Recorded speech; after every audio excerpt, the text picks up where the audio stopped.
Hi YouTube, Adil आपकी खिदमत में अपने उसी सेगमेंट आपके सवाल आपके साथ मौजूद हूँ। दोस्तों, सबसे पहले अपडेट दूंगा। मेरा मेल मर गया था, आपको बताया था लास्ट टाइम मेरा मेल का जो है वो नहीं बच पाया था, मर गया था।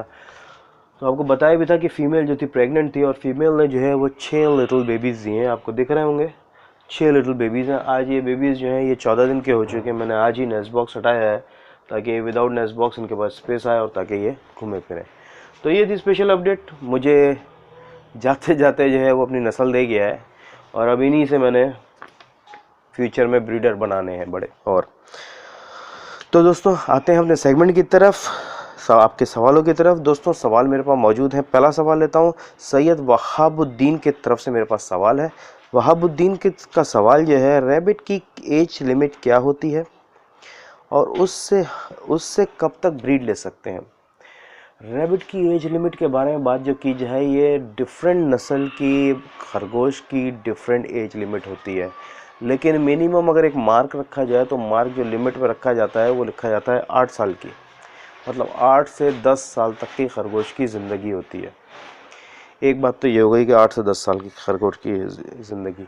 दूसरी बात ये आती है कि इसकी ब्रीडिंग की लिमिट कितनी होती है। ब्रीडिंग की लिमिट के बारे में जहाँ तक बात की जाए कि ब्रीडिंग अगर फार्म के ऊपर आप ब्रीड करा रहे हैं और आपका ब्रीडिंग साइकिल काफ़ी फास्ट चल रहा है तो एक मेल रैबिट जो है वो तकरीबन आपके पास 5 साल, मैक्सिमम 5 साल तक चलेगा।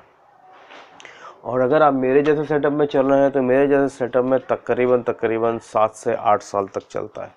और अगर आपका फार्म के ऊपर ब्रीडिंग साइकिल थोड़ा सा स्लो है, अब इसकी तेज़ी और स्लो के बारे में मेरी एक वीडियो है, उसको आप देख सकते हैं। मैं उसका कोशिश करूँगा कि यहाँ पर उसका लिंक लगा सकूँ या यहीं कहीं पे मैं उसका लिंक लगाऊंगा, हो सकता है, मैं कोशिश करूँगा। मुझे जहाँ तक याद पड़ता है कि नाम भी अब याद नहीं है क्योंकि काफ़ी वीडियोस बना चुका, नाम भी याद नहीं है। तो वो वीडियो लाजमी देखिएगा। मैं कोशिश करूँगा कि उसका लिंक लगाऊँ या फिर वीडियो के एंड में उसका मैं लिंक लगाऊंगा, तो प्लीज़ ज़रूर देखिएगा उस वीडियो को। उसमें मैंने ब्रीडिंग साइकिल के बारे में बताया कि ब्रीडिंग साइकिल किस किस तरीके से चलाया जाता है, कितना फास्ट और कितना स्लो आप ब्रीडिंग साइकिल को कर सकते हैं। तो अगर आप फास्टेस्ट पे जा रहे हैं तो फास्टेस्ट पे आपके पास जो है, मैं फास्टेस्ट की अगर बात करूँगा, मोस्ट फास्टेस्ट, तो मैक्सिमम मैंने 5 साल दिए, लेकिन अगर फुल फास्टेस्ट पे हैं आप तो 5 साल नहीं तो तकरीबन आपके पास 3 साल तक मेल चल सकता है। और अगर उसी में आप स्लो पे चल रहे हैं तो 5 साल तक। और ये फार्म का 5 ईयर्स रखा जाता है। 5 साल के बाद जो है वो खरगोश को रिप्लेस कर दिया जाता है, क्योंकि 5 साल एक बहुत अच्छा टाइम है। और लेकिन डिपेंड करता है, अगर मेल अभी तक स्ट्रॉन्ग है और काम कर रहा है सही से तो उसको कंटिन्यू भी करते हैं, वही उसकी खुराक पर डिपेंड करता है। तो ये था मुख्तसर सा जवाब आपके लिए सैयद वहाबुद्दीन की तरफ। सैयद वहाबुद्दीन, उम्मीद करता हूँ कि आप तक आपका जवाब पहुँचा होगा कि खरगोश की एज लिमिट जो है वो 8 से 10 साल रख सकते हैं आप। और जो ब्रीडिंग का साइकिल है, ब्रीडिंग का साइकिल अलग अलग हिसाब से अलग अलग तरीके से होगा, किस तरह से आप ब्रीडिंग चला रहे हैं उस हिसाब से ब्रीडिंग चलती है। लेकिन फार्म पे मैक्सिमम 5 साल। और अगर छोटे मेरे तरह का सेटअप है, छोटा ये वाला सेटअप है इस तरह का, तो इस पर आपका तकरीबन 7 से 8 साल। तो होपफुली आप तक जवाब पहुंचा होगा। इसके बाद जो मेरे पास सवाल है वो है ज़िशान अली की तरफ से। ज़िशान अली का सवाल है, मेरी फीमेल रैबिट ने 11 मुर्दा बच्चों को जन्म दिया या पैदा किया, इसकी क्या वजह हो सकती है। देखिए, सबसे पहले तो ज़िशान अली से तो मैं क्लियर कर चुका हूँ जवाब को, लेकिन मैं दूसरे सुनने वालों को बताऊंगा कि ये 1 लाइन या 2 लाइन के सवाल के अंदर से जवाब नहीं मिल सकता।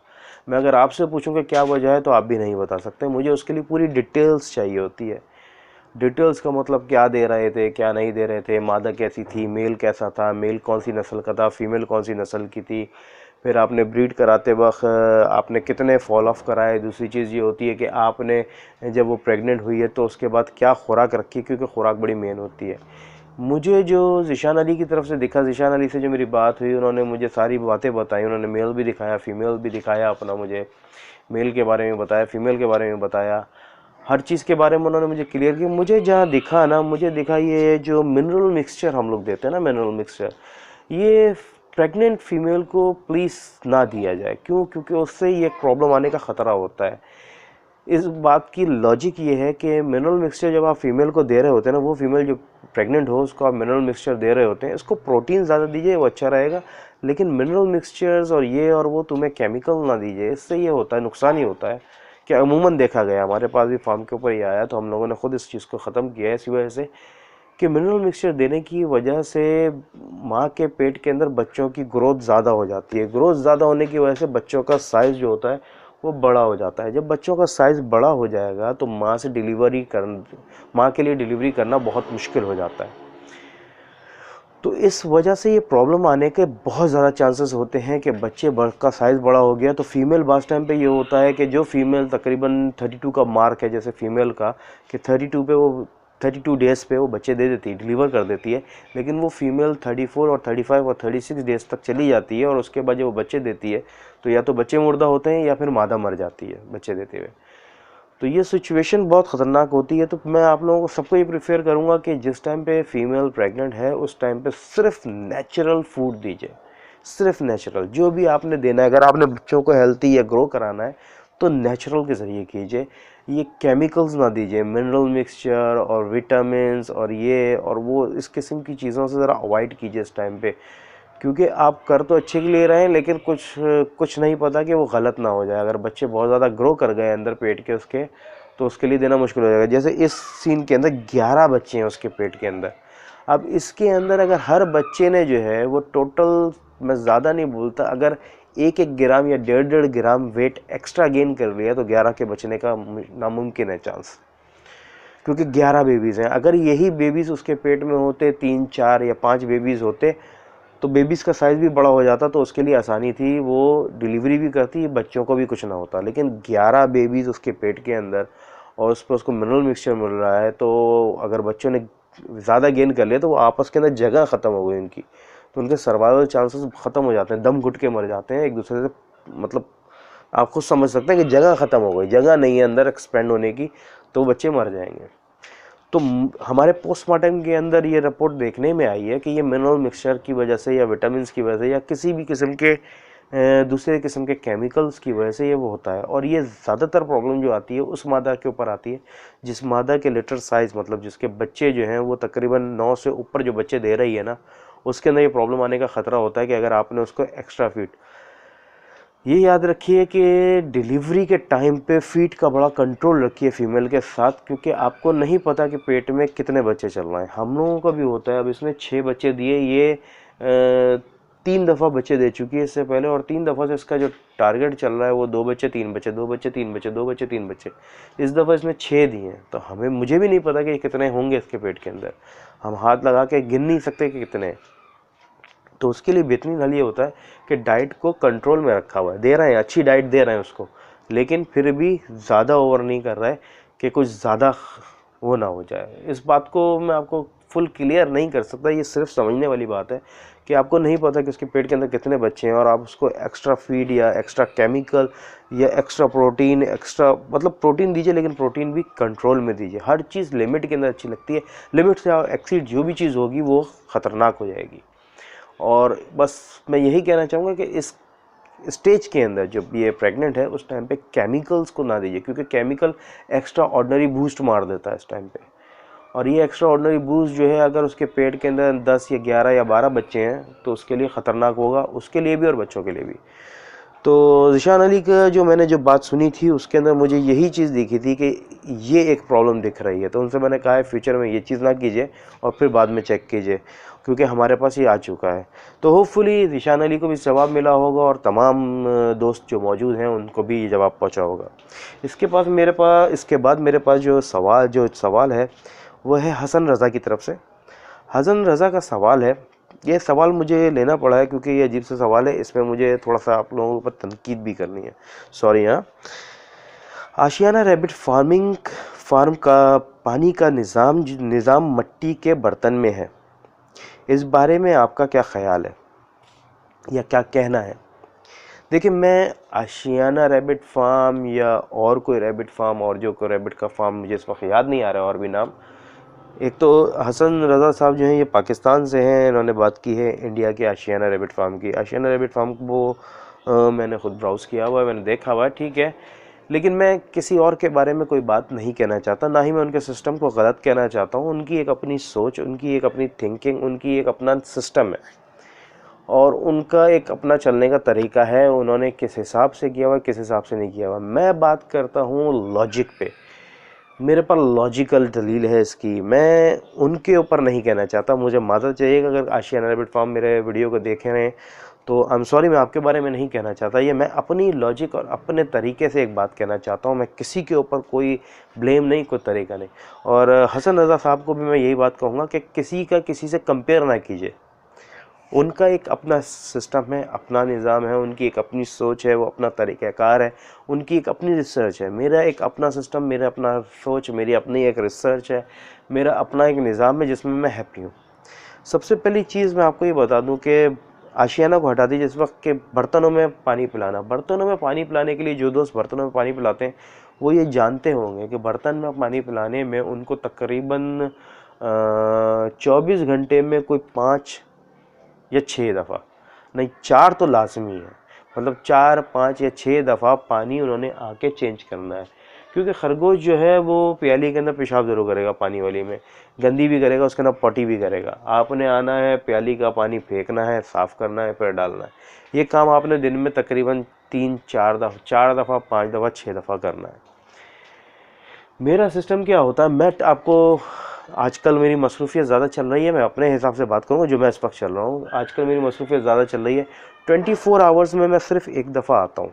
24 आवर्स में मैं सिर्फ एक दफ़ा खरगोश के पास आता हूँ। सुबह में दाना डालता हूँ, पैलेट भर दी है इसके यहाँ पर, हे डाल दी मैंने यहाँ पर। इस वक्त मैं हे इसमें डाल रहा हूँ, इसमें नहीं डाल रहा क्योंकि मेरे पास हे सारी टूट गई है, सारी जो है ना हे टूट चुकी है, डंडियाँ ख़त्म हो गई हैं, सिर्फ पत्ते रह गए, तो पत्ते मैं इसमें डाल रहा हूँ, वरना मैं हे की फीडर इसमें डालता हूँ।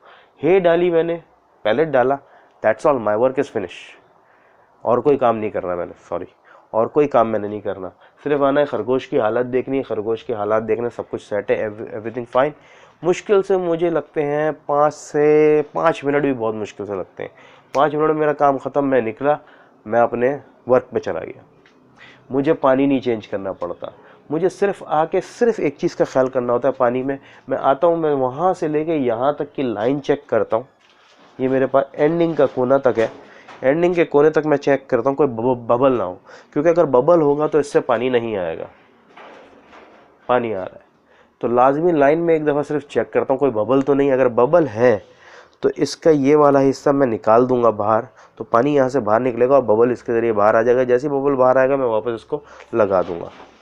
ये चीज़ जो है ये तब होती है जब आपके टैंक में पानी ख़त्म हुआ और आपने फिर उसके ऊपर टॉप अप किया, तब बबल आएगा। अगर आपके टैंक में पानी ख़त्म नहीं हो रहा तो कभी भी नहीं, ज़रूरत नहीं पड़ती। मेरा टैंक जो है वो मेरे पास इस वक्त 8 लीटर का, 8 to 10 लीटर, 8 या 10 लीटर का है, मुझे सही से याद नहीं, 8 से 10 लीटर का मेरा टैंक है। मुझे हफ्ते में एक दिन रिफ़िल करता हूँ। अभी इनके साथ तो मेरा तकरीबन 1 महीना चल रहा है, इनके साथ तो तकरीबन 1 महीना नहीं, तकरीबन 15 या 20 दिन चल रहा है।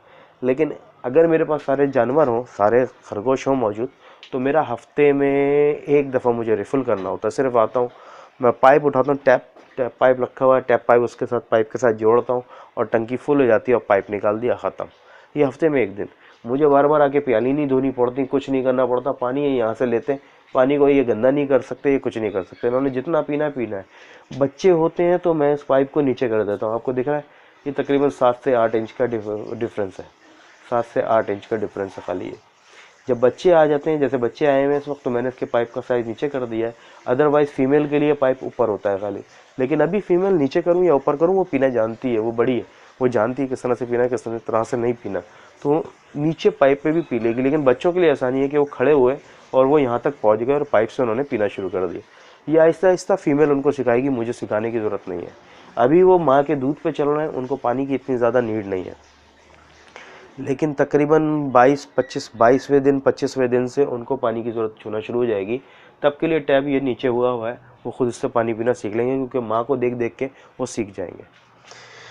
तो पानी का निज़ाम के बारे में कहना सही है, गलत है, क्या है क्या नहीं है, इसके बारे में मैं कुछ नहीं कह सकता। लेकिन मैं सिर्फ इतना जानता हूँ कि 24 घंटे में मुझे पानी का ख्याल नहीं रखना। मेरा पानी टैंक का देखना होता है मुझे कि टैंक में मेरा पानी फुल होना चाहिए, बस। उसके अलावा मैंने कोई काम नहीं रखा हुआ अपने लिए पानी के लिए। अब आप ये सोचिए, मैं आप लोगों को सीधी बात बोल रहा हूँ, 24 आवर्स में मैं आता हूँ, बाहर आता हूँ इनके पिंजरे की तरफ आता हूँ, 24 आवर्स में एक दफ़ा आता हूँ मैं, और टोटल मुश्किल से 5 मिनट देता हूँ। सिर्फ दाना डालना है, घास डालनी है, पानी देखा और मैं ख़त्म, मेरा काम, मैं गया, मैंने दरवाज़ा बंद किया और मैं अपने वर्क पे चला गया। तो मेरे लिए इतनी ईजी होता है। तो अगर मैं यही प्यालियाँ रखी हुई हों तो या तो मुझे काम पे से आना पड़ेगा इनके लिए ख़ास तौर पे पानी चेंज करने के लिए, या फिर जो है मैं सुबह में भी चेंज करूँ रात में भी चेंज करूँ, मतलब काम से जब वापस आऊँ तो फिर मैं इनका फिर पानी चेक करूँ और वो पानी डेफिनेटली गंदा हो चुका होगा। तो मैंने अपने लिए एक्स्ट्रा जॉब रख ली, तो मैंने इन पाइपों के ज़रिए अपनी जॉब को ख़त्म कर दिया।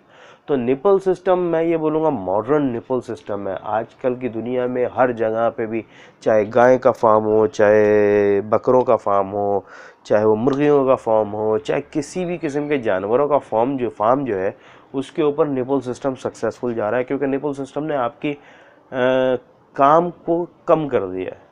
आपके काम की जो मतलब आप मेहनत एक्स्ट्रा करते थे उसको आपकी बचा लिया उसने निपल सिस्टम ने। तो इस वक्त मॉडर्नाइज सिस्टम में निपल सिस्टम है, बाकी पुराने सिस्टम में वही कूजे या प्यालियाँ या स्टील की ले लीजिए या फिर आपके पास उसकी हो मट्टी की हो प्याली हो, उसके अंदर आप पानी दे रहे हैं आप उसके अंदर दीजिए, खाना देते हैं आप उसके अंदर दीजिए, कोई वो इशू नहीं है। नेचुरल चीज़ है, ठीक है, मट्टी है, मट्टी पानी को ठंडा रखती है, उसका फ़ायदा ये होता है कि मट्टी पानी को ठंडा रखती है और खरगोश के लिए ठंडा पानी पीना पसंद करता है। ठंडे का मतलब ये नहीं फ्रिज का पानी, नॉर्मल टेम्परेचर का पानी होता है जो आप गर्मी के अंदर इस वक्त मैं आपको मटके का पानी दूँ आपको कितना प्यारा लगेगा, वो होता है एक ठंडा पानी कहलाता है, जिसको बिल्कुल हल्का ठंडा कहते हैं। वो पानी मज़े का लगता है, तो मट्टी के अंदर होता है वो ठंडा पानी होता है, उसको पीने में मज़ा आता है। लेकिन एक काम है एक्स्ट्रा कि उसकी बार बार सफाई करनी है, नया पानी डालना है, सफाई करनी है, नया पानी डालना है। इसके अंदर इसको धूप से बचा लिए सिस्टम को। मेरा अगर जो टैंक है वो धूप में होगा तो पानी डेफिनेटली गर्म हो जाएगा, उसको धूप ना लगे, इन लाइनों पे धूप ना लगे। इन लाइनों पे धूप लगेगी, इन लाइनों के अंदर काही समझते ना, ग्रीन कलर की जो काही आ जाती है वो काही आना शुरू हो जाएगी इसके अंदर धूप लगने से। इनको धूप नहीं लग रही, ये सालों साल से ऐसी पड़ी हुई है, साफ है, हल्की हल्की अगर आपको दिखे शायद, लेकिन आपको नहीं दिखेगा, मुझे यहाँ से दिख रहा है बिल्कुल लाइट हल्का सा ग्रीन। काही सेहत के लिए कोई ख़तरनाक नहीं, काही हमेशा अच्छे पानी के अंदर होती है, साफ़ पानी के अंदर काही पैदा होती है। काही से सिर्फ ये होता है कि ब्लॉकेज होगी, लेकिन अभी इसके अंदर काही शुरू नहीं हुई, बिल्कुल हल्की सी हुई है। इसका मैं क्या करूँगा, अगर ये काही आ गई है तो आज तकरीबन 1.5 साल के बाद मैं ये पाइप निकालूंगा, ये वाला पीस निकालूंगा, नया पाइप मेरे पास पड़ा हुआ है, नया पाइप का मैं पीस इसके अंदर डाल दूंगा, ये पाइप फाड़ करके फेंक दिया।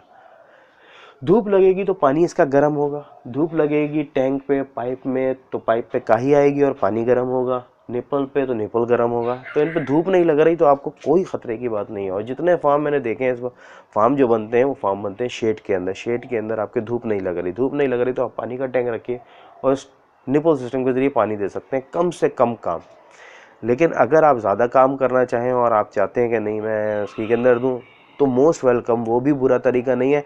आशियाने वाले जो कर रहे हैं वो गलत तरीका नहीं है, वो सही तरीका है। मट्टी के कूजे के अंदर पानी दिया जा सकता है, बेहतरीन तरीका है। लेकिन काम को अपने कम से कम करने के लिए तो ये मॉडर्न टेक्नोलॉजी, बस सिर्फ यही फ़र्क है और कुछ नहीं है। मॉडर्न टेक्नोलॉजी, पहले डेस्कटॉप था, उसके बाद लैपटॉप आया, आज स्मार्टफोन आ गया, टेक्नोलॉजी अपग्रेड हुई। तो इसका मतलब ये नहीं कि डेस्कटॉप ही अच्छा था, नहीं, एडवांस हो रही टेक्नोलॉजी, आपको लाजमी सी बात है उसके साथ एडवांस होना है ताकि आप इजी आपके लिए हो जाए, इजी एक्सेस हो जाए। तो इजी करने के लिए टेक्नोलॉजी को आप फॉलो कर सकते हैं। बाकी आपकी अपनी मर्ज़ी है, ना आशियाने वाले गलत हैं ना ही मैं गलत हूँ, ये बात आशियाने वाले भी अडॉप्ट करेंगे। मैं किसी को गलत नहीं कह सकता क्योंकि मैं सच उनके सिस्टम को जानता ही नहीं पूरी तरीके से।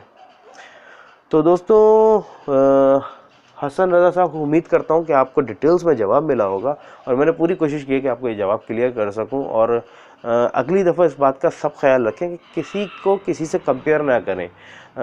वो अपनी जगह काम कर रहे हैं, मैं अपनी जगह काम कर रहा हूँ। मैं सिर्फ एक चीज़ के ख़िलाफ़ हूँ, चीटिंग के। जो भी इस इंडस्ट्री रैबिट इंडस्ट्री के अंदर चीटिंग कर रहा है मैं उसके ख़िलाफ़ हूँ। और ख़ाली रैबिट नहीं, हर इंडस्ट्री की बात करूँगा, जो किसी भी इंडस्ट्री के अंदर चीटिंग कर रहा है मैं उसके ख़िलाफ़ हूँ। बस मेरा बाकी पर्सनली किसी से कोई दुश्मनी नहीं, किसी के ख़िलाफ़ मैं कोई बात नहीं कहूँगा। हर कोई ये चाहता है कि खरगोशों को सेहत मिले, खरगोश ज़्यादा से ज़्यादा ग्रूम हो, इस इंडस्ट्री को ज़्यादा से ज़्यादा बूस्ट मिले। वो अपने हिसाब से उस चीज़ों को देते हैं आप लोगों को। तो इसको किसी से कंपेयर ना कीजिए। मेरी अगर सजेशन आपको अच्छी लगे तो उसको अडॉप्ट कीजिए, अगर किसी आशियाना वालों की अच्छी लगे उनको अडॉप्ट कीजिए, वरना किसी और की अच्छी लगे उसको अडॉप्ट कीजिए। तो दोस्तों होपफुली आप लोगों को तक जवाब पहुँचा होगा। और आज ये 3 ही सवाल थे मेरे पास और आपको अपने रैबिट की अपडेट भी दे चुका हूँ। और थोड़ी मसरूफियत ज़्यादा है जिसकी वजह से वीडियो बनाने में ताख़ीर हो रही है, लेट हो रहा हूँ वीडियो बनाने में, और उम्मीद करता हूँ कि आप लोग इस बात को समझेंगे। नए आने वाले दोस्तों के लिए प्लीज़ रिक्वेस्ट है, प्लीज़ मेरी सारी वीडियो वॉच कीजिए। मेरे बहुत से दोस्त जो हैं मुझे यूट्यूब पे सवाल छोड़ते हैं और मैं जवाब उधर भी देना मुझे थोड़ा मुश्किल हुआ इस वक्त डिफ़िकल्ट टाइम की कमी आ रही है मेरे पास, जिसकी वजह से मैं जवाब देने में थोड़ी ताख़ीर ज़्यादा हो रही है मुझे।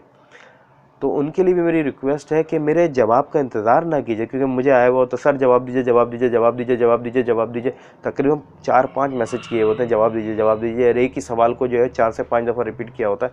I am really sorry. आप लोगों की मोहब्बत का बहुत बहुत शुक्रिया, आप लोगों को इस काबिल समझने का कि मैं आपको आपके मसलों का हल दे सकूं, बहुत बहुत शुक्रिया। लेकिन प्लीज़ थोड़ा सा मसरूफियत है, इसकी वजह से समझिए, मेरे जवाब का इंतज़ार ना किया करें। आपने सवाल दिया, मैं उसका जवाब दूंगा, जिस दिन भी मैंने देखा मैं उसका जवाब ज़रूर दूंगा, लेकिन प्लीज़ उस इंतज़ार के अंदर मेरी वीडियोस वॉच कर लीजिए। इस वक्त तकरीबन 120 समथिंग वीडियोस मेरी यूट्यूब पे मौजूद हैं और हर मैटर के ऊपर मौजूद हैं। उसके अलावा ये प्रोग्राम आपका सवाल आपके साथ, ये मेरे ख्याल से कोई 13वां या 14वां एपिसोड इस वक्त बन रहा है, ये 14वां एपिसोड बन रहा है मेरे ख्याल से। तो 14 एपिसोड मौजूद हैं और 14 एपिसोड, हर एपिसोड के अंदर तकरीबन 3, 4 या 5 सवालों को मैंने लिया है। ज़्यादातर तो 3-4 को ही लिया है, 5वां सवाल तो कभी कभार ही मिला है, लेकिन 3 से 4 सवालों को लिया और उसको पूरी कोशिश की है कि डिटेल्स तक आप लोगों तक पहुँचाऊँ। तो प्लीज़ इन सारे सेगमेंट को वॉच कर लीजिए, इसके अंदर भी तमाम इन्फॉर्मेशन आपके लिए मौजूद है, वरना वीडियोस हैं स्पेशली उन टॉपिक के ऊपर, उनको सर्च कर लीजिए। मेरा चैनल आपने सब्सक्राइब किया हुआ है तो चैनल में आपको हर चीज़, हर वीडियो दिखती है, तो प्लीज़ उसको वॉच कीजिए। मेरे सवाल का इंतज़ार ना कीजिए, जवाब का इंतज़ार ना कीजिए, इस टाइम में आपको जवाब मिल ही जाएगा उसका, अगर आप वीडियो वॉच कर लेंगे। और मैं जैसे ही अवेलेबल हुआ, मैं चेक करूँगा तो मैं आपको जवाब का लाज़मी रिप्लाई करूँगा। तो दोस्तों प्लीज़ लाइक कीजिए, बेल पे क्लिक कीजिए, सब्सक्राइब कीजिए और अपनी सपोर्ट भरपूर दीजिए। एंड एज ऑलवेज, अस्सलाम वालेकुम।